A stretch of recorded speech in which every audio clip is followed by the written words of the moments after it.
Welcome, guys. It's another episode of The Neutral Corner. It's Danny Glover, brought to you by Fight Fan TV Live, proudly sponsored by Treasure Boxing Club. And today, we've got the Cruiserweight prospect, Sherif Musah. Welcome, guys. It's another episode of The Neutral.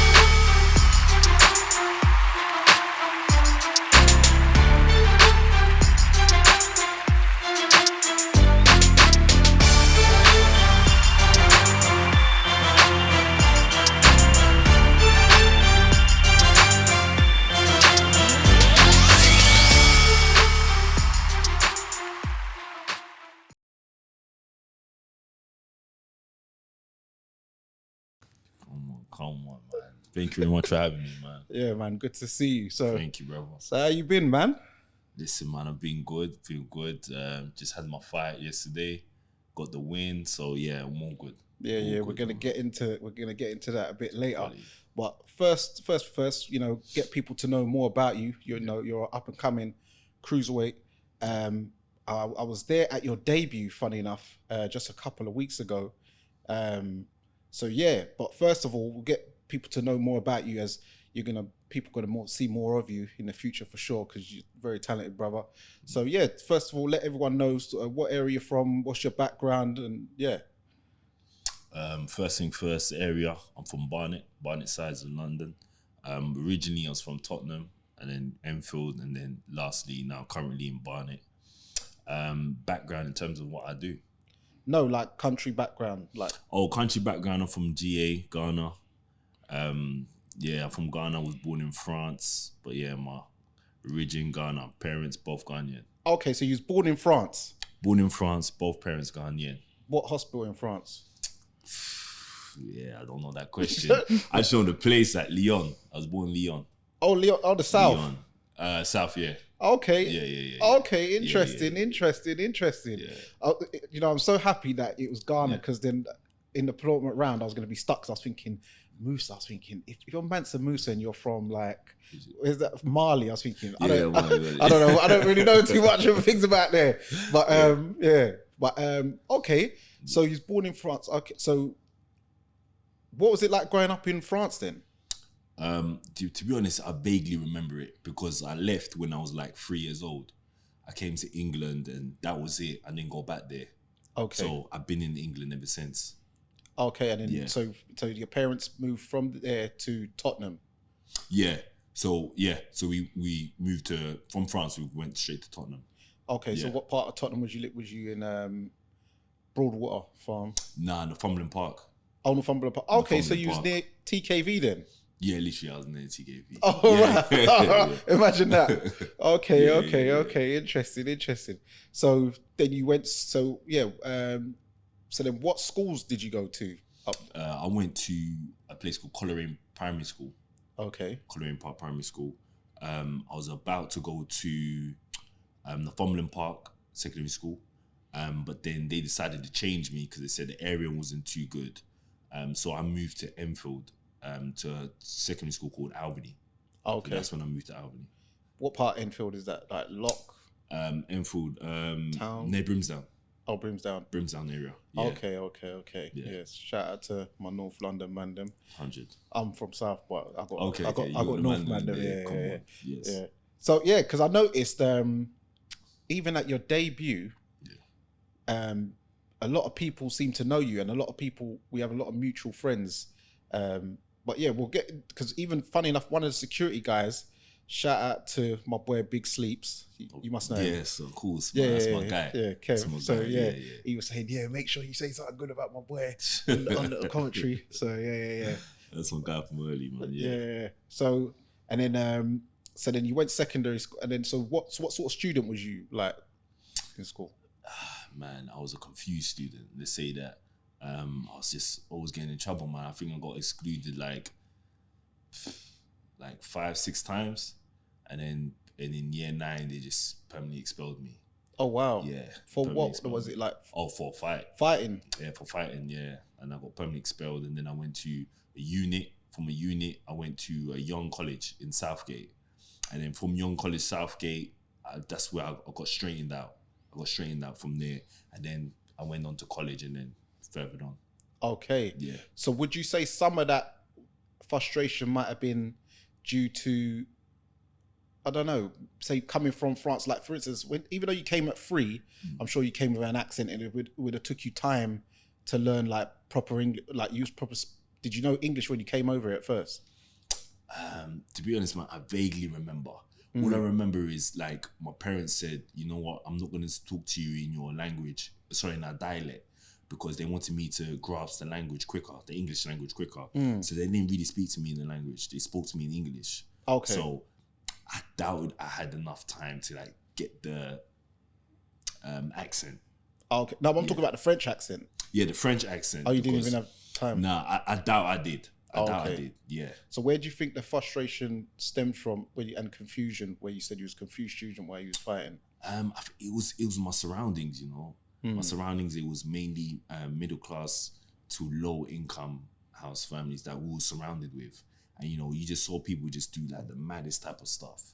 You know, you saw street crime, you just saw violence and stuff like that. So, you know, I looked up to the elders, and the elders were mainly people that did no good stuff. Yeah. Yeah. So I think that's where the confusion came in, because, you know, my parents were preaching, you know, do good, do this, go school and stuff like that. But, you know, when I went outside of the home, I saw what the elders were doing. Yeah. And that interested me. So it was like I was confused, because they were telling me one thing, they were telling me one thing. But I saw what got more respect was what the elders were doing. Yeah. So I said, yo, this is what it is. Okay, yeah. It sounds like similar to, a few people, you know, they see, obviously, where you're from, you know, you got North Star, TMD, all them guys there. So yeah, EMD, all them guys.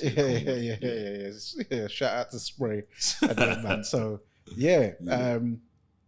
Okay, so did you start to go down that road outside of school as well? What do you mean by that? Like the path of what you thought was getting the respect and... Yeah. I mean, I like, because school, I wasn't really lit. I mean, listen, I had no aspirations to do anything. Like, you know, people have aspirations to be a doctor, a lawyer, or stuff like that. I never really had that, you know. I was just trying to fill in time. Yeah. I was just trying to fill in time. So it's like I was, you know, sometimes not even going to school and, you know, hanging around with different type of crowds, you know, stuff like that. Yeah. And then so like outside of school, was you getting yourself into trouble like with law enforcement? And... Yeah. I've been arrested a few times, but I won't go deep into that. We're not into going too deep into that. Statute of limitations and all. 100%. Yeah. But okay, so it's all piecing together why at your debut and even before it, everyone was talking about you, and it's like certain kind of man, I'm like, oh, right, everyone seems only Sherif guys. And it's like, man, them type of guys. So it's all making sense now. Yeah. Okay, so then what was it? What was the turning point in your life where you said, do you know what? I need to do something more constructive. What was it that sparked that? You know what it was? It was, you know, I went young college, and it was like you're away from those type of people that you was with from before. And it was like, you know, the teachers were showing me love, like, and it was just that, you know, they were showing me love. They were just saying, yo, you're a good person and stuff like that. And, you know, at the end of it, they gave me like, they gave me a surprise. And they were like, they nominated me for the best student of like the year. You understand? And it was just like, I've never been given something like an accolade like that before. So it was like, for me thinking to myself, I'm a bad guy. I'm not worth this and that. You know, for someone to show me love like that, changed the way of what I was thinking. Then I thought to myself, you know what? If someone has faith in me that I can do this and be this, then let me go by their faith and do it. Yeah. So I think that was really the turning point for me. Then I started it from there. Yeah. So when you was at the college, what was it you was actually studying though? It was, you know, when you don't do GCSEs, what's the other one before it? SATs. When it was SATs, I think it was some.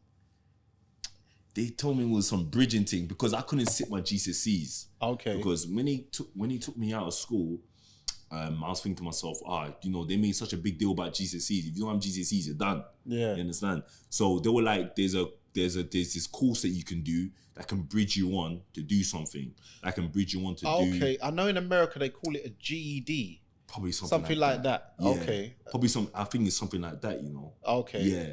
So that's what I was doing. So I can get back onto the right track. Okay. Yeah. Those in the comment section, let us know officially what it is. I think my boy Tony Pugilist might know because he works as a pre-referral unit teacher. Okay. Yeah. So he works in one of the units, so he'll probably know exactly what that is actually. Okay, yeah, he know better. So then, what was it? When did you start to get into boxing? Then what was it? I've always been involved into boxing, just not seriously. My dad used to always watch the VHS tapes, like the greatest hits of Mike Tyson, Muhammad Ali. So I would watch that type of stuff. And, playground, just play a little play fight and stuff like that. I didn't take it serious. It was only like a little bit further on, like early 20s. Then I started fighting. Okay. Yeah. So do you have any siblings? Yeah. Siblings. I got 2 brothers, 1 sister. And where do you fit in? I'm the third. Oh, you're the middle? Yeah. Oh, wow. Okay, yeah. So how was that then, being in the middle? Because that's an awkward place because you're not mummy's baby and you're not the hair to the front for your dad. So you're no man's land. Yeah, you're no man's land. For real, yeah. It's a cold place to be. That's a very cold place. So how was that growing up? You know what? It was like, it's weird, because when you done something bad, it's kind of, you're not really focused on. When you done something good, you're not really focused on. Our parents kind of generally treated us kind of all the same, kind of.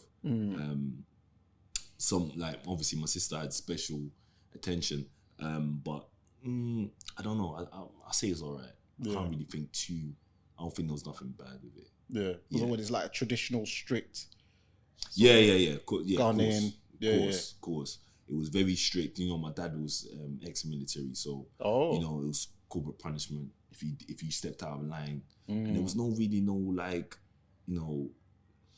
that loving, hugging thing. He said, all respect to my dad at the end of the day, but there wasn't no loving, hugging type of stuff, that type of embracing that you sometimes see in films and stuff like that. Yeah. There was none of that. It was just stuff was regiment.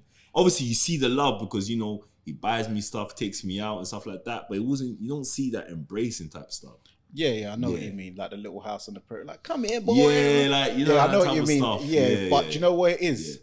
You see, a lot of us, we have things where we think about our parents, but then we don't know their story. Like he might have not got it himself from his dad. Yeah. So it's learnt behavior and plus, as you said, he's very regimental, and obviously in the army there ain't no sympathy because the moment of weakness, you're gone, innit? So he's trying to train you to be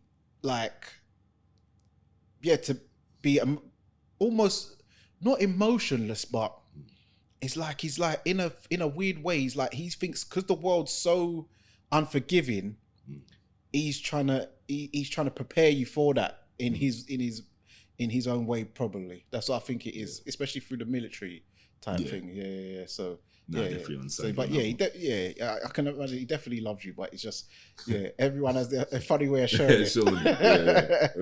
So man. So what age did you actually first go into a boxing gym? I first went into a boxing gym possibly when I was 15. Okay. 15, I went into a boxing gym, but I didn't take it serious. What gym was that? I took it serious.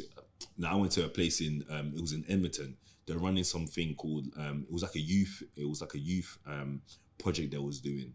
So they had a boxing bag and stuff like that, and there was a boxing teacher there, and he would just show us the basics. Yeah. The jab, right hand, left hook. And I remember doing it. I thought to myself, I'm a bit tasty with these hands. I can see myself doing this, but I didn't take it serious. Yeah. Understand? So I thought to myself, this is a bit tasty, but it's only later on then I did it.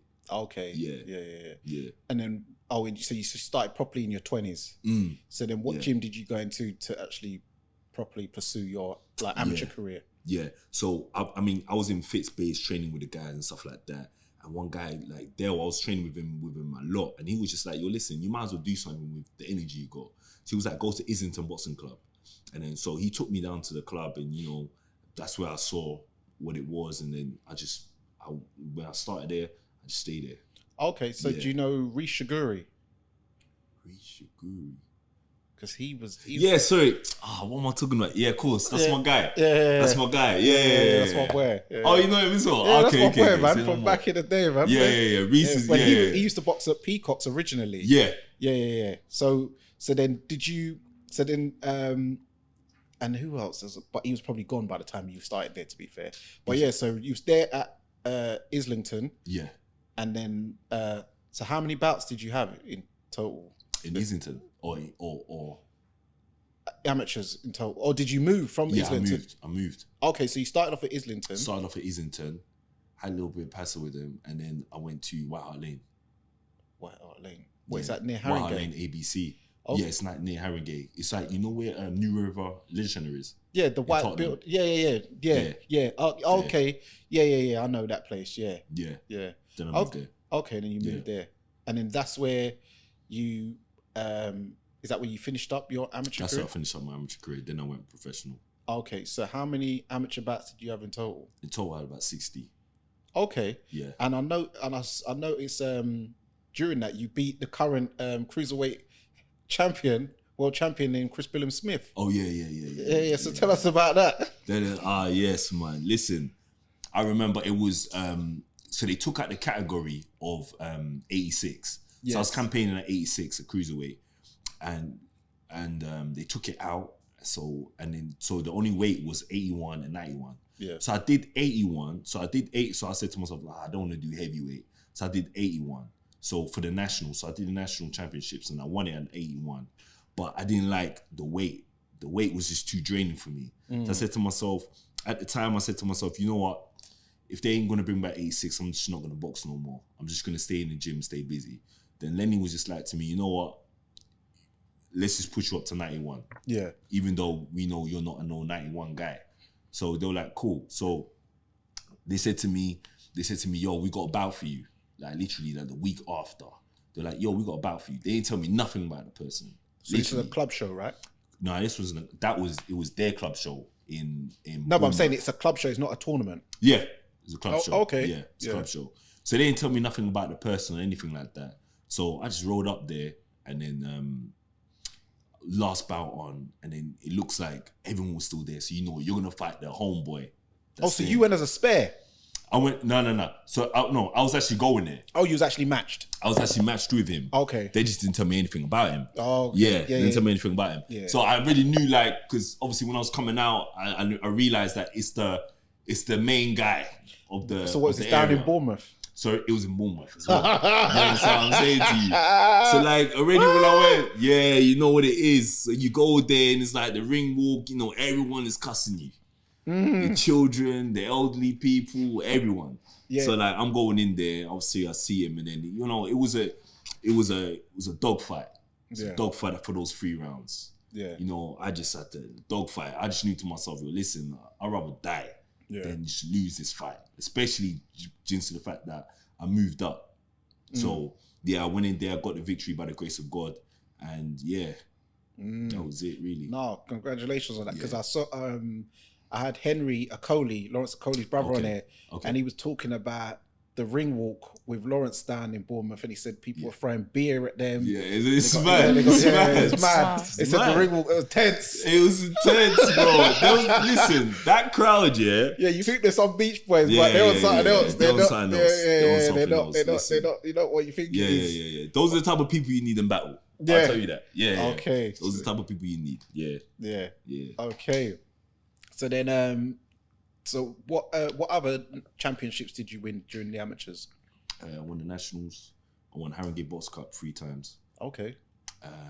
Won the English title, and then I won like some titles overseas as well. There's a girl. They got a tournament in Germany. Called, what was it called? Some German name. German tournament. Yeah, German tournament. So those are the ones, Yeah. Cool. And then also I saw you fought a guy in Portugal called Tony Brown or something like that. Yeah, Tony Brown, yeah. So what happened in that bout? Because you got stopped, but what was it? Was it anything that went on particular in the build up or? Listen, I hate talking about that fight. It's one of in my amateur career, you always have those fights and you're just like, freaking it. That was one of the bouts.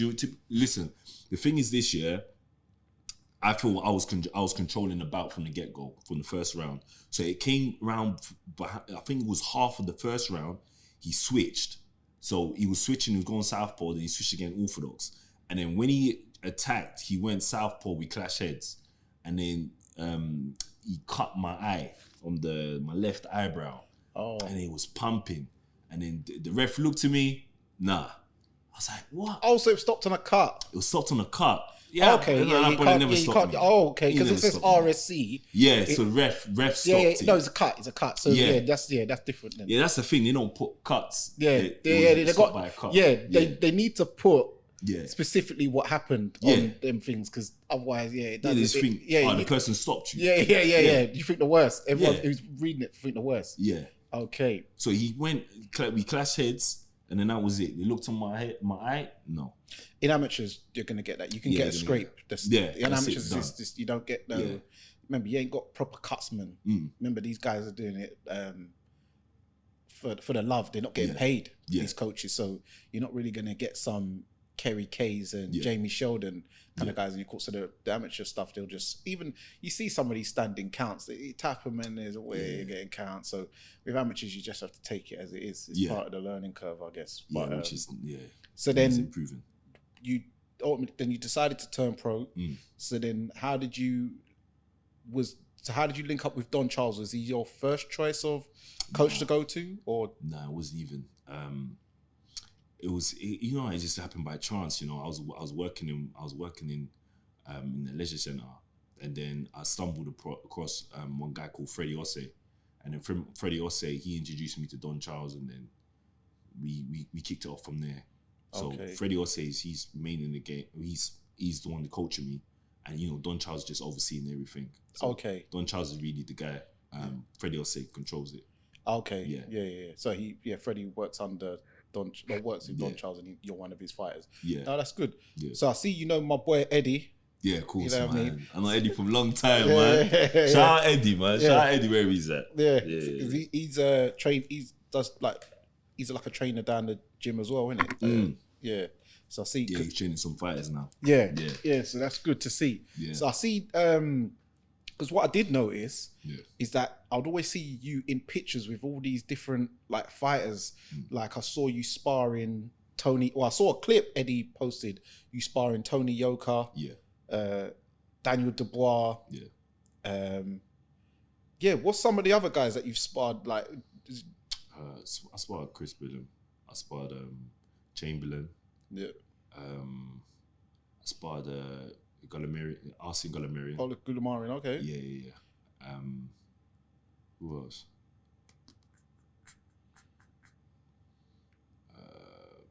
I think Mikel, I sparred him quite a few times. Oh, wow, yeah. Yeah. Probably as far as I remember. Yeah. I think I sparred a few more, but. Yeah, so and I've seen that I've heard good reviews and good things about you sparring them yourself and what's it? All Night Long? Yeah. So no, it's good. So how far? Where do you see yourself? Where do you hope to be? Sort of by the end of the year.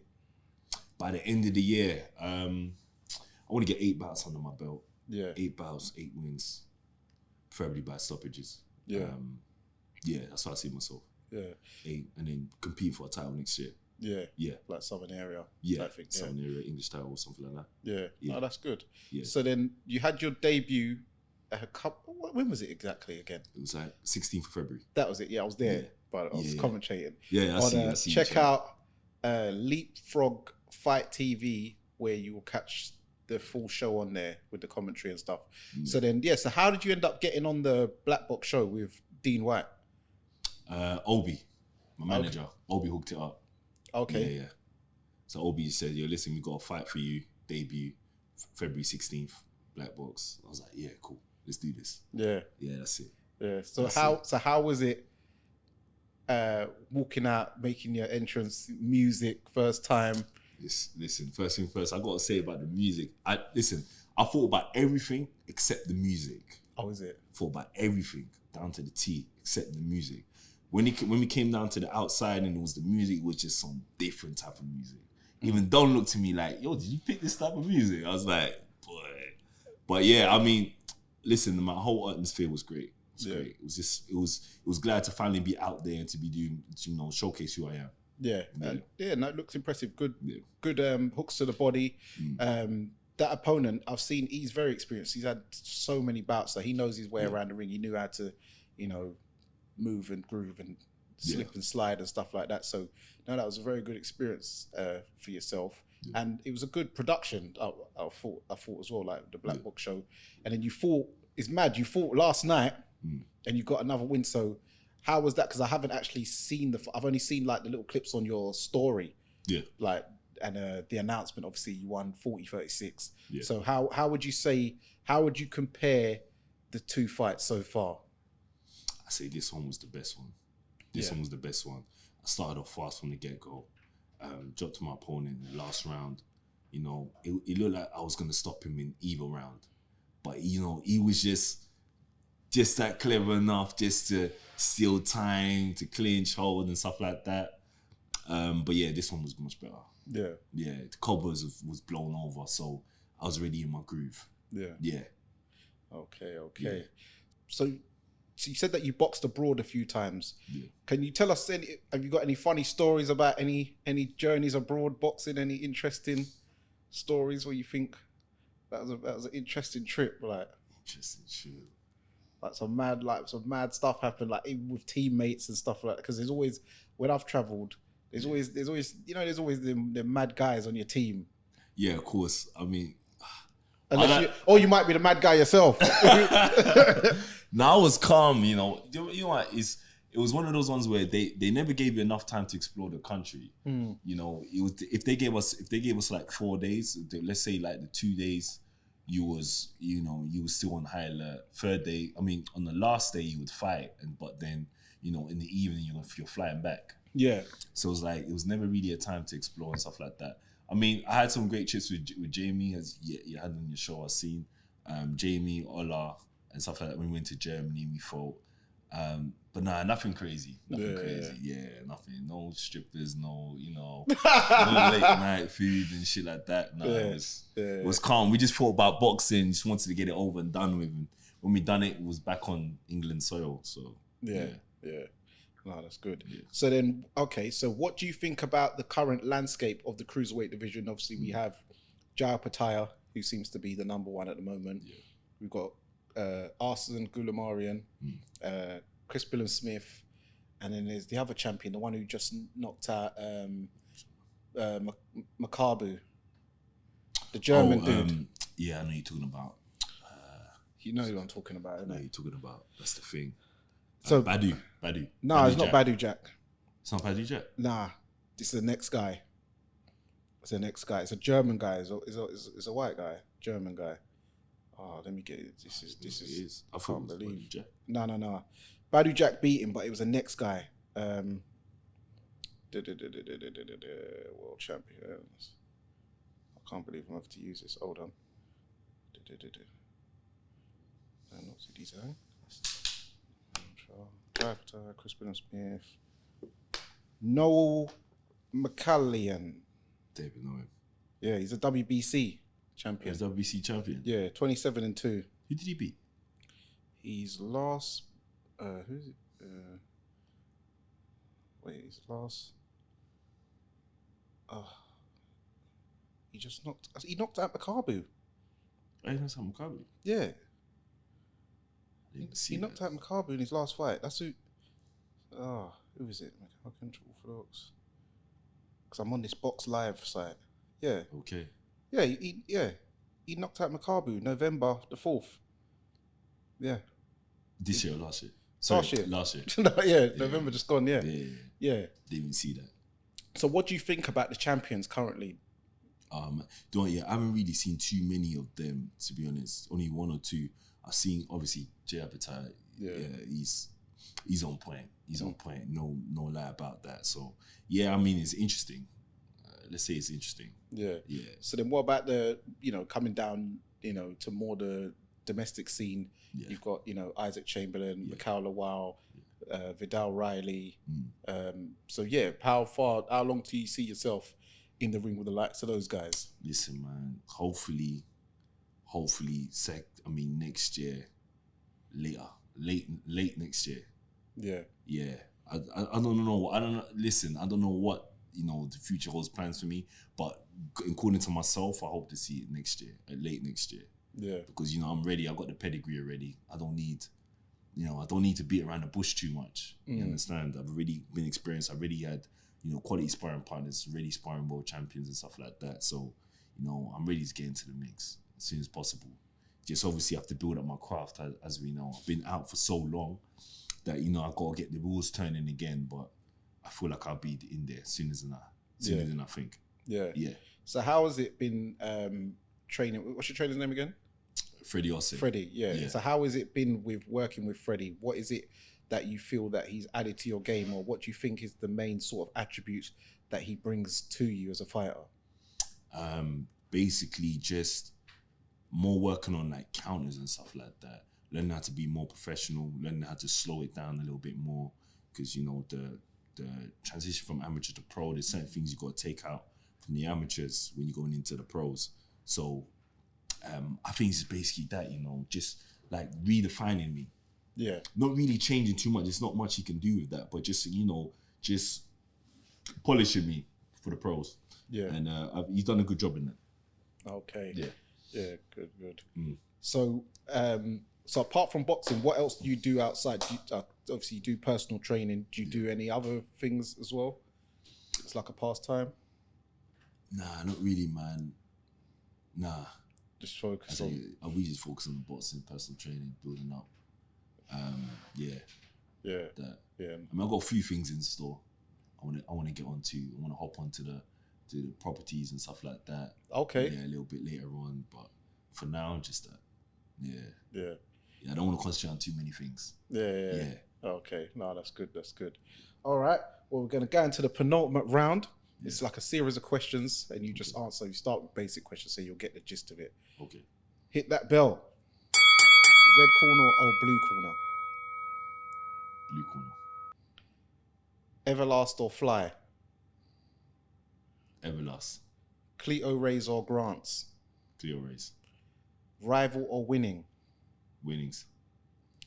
For boots, Nike or Adidas? Adidas.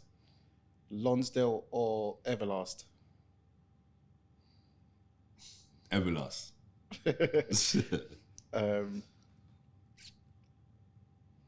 Left hook or straight right? Straight right. Because I've got a new phone, as you heard this guy say. Yeah. I normally have the thing in my notes, so I'm just memorizing it. So Audi or Lexus? Audi. BMW or Mercedes? Mercedes. What was the next one?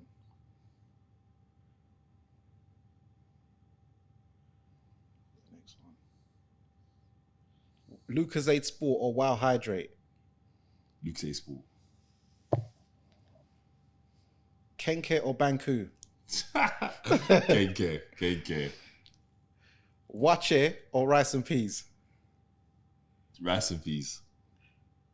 Oh, right. Big ups, come on. Meat pie or beef patty? Jeez, beef patty. All right. This is for the Tottenham man. I should have actually asked TKV this, but I forgot to. All right. So, Brown Eagle or Peppers and Spice? Brown Eagle. Yeah. Brown Eagle. Chick King or Morley's? Morley's. Go on! Oh my God. Say Morley's, man. Say Morley's, man. Yeah. It's got to be. What other ones in Tottenham? Can't think of. All right. Blondes or brunettes? Brunette. Slimline or curvy thick? Curvy thick. Natural or surgery? I don't mind. I don't mind, man. Countryside or town? Countryside or town? Countryside.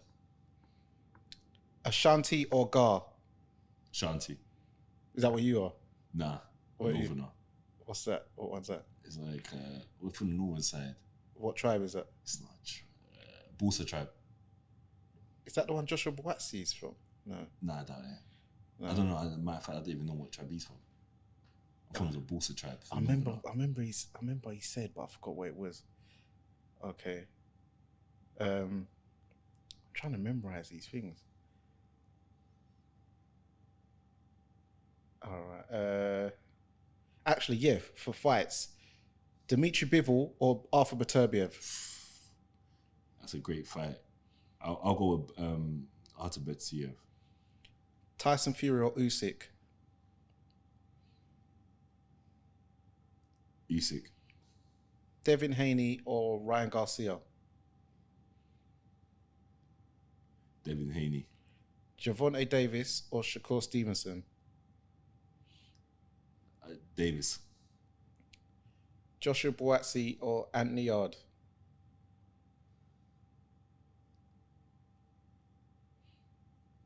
I'll say Yard. Anthony Joshua or Francis Ngannou? Joshua. Chris Billam-Smith or Richard Riakporhe? That's actually a hard one now. I'm edging with Smith now. Yeah? Chris. Okay. Yeah, I'm edging with Chris now. Yeah. Okay. And last one. Leon or Paris? Leon. Come on. Yes. Yeah. No, good. So are you going to go to the Paris Olympics this year? Didn't see any of it. Nah, I watch on TV. Yeah. I watch on TV. Yeah. I hear that. All right. Well, let everyone know where they can find you on the socials. Look into that camera. Okay. You can find me on the socials, Sherif_Boxstar on Instagram, Facebook, Sherif Boxstar. Yes. Okay. And thanks for coming on, man. It's been a pleasure.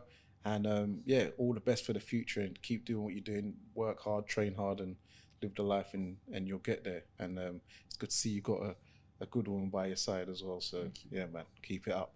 So yeah, man, thank you guys. That's another episode of the Neutral Corner. It's Danny Glover, sponsored by Treasure Boxing Club. Shout out to the drink collaborators, Ragga. We've got the Ragga Tonic and the Ragga White.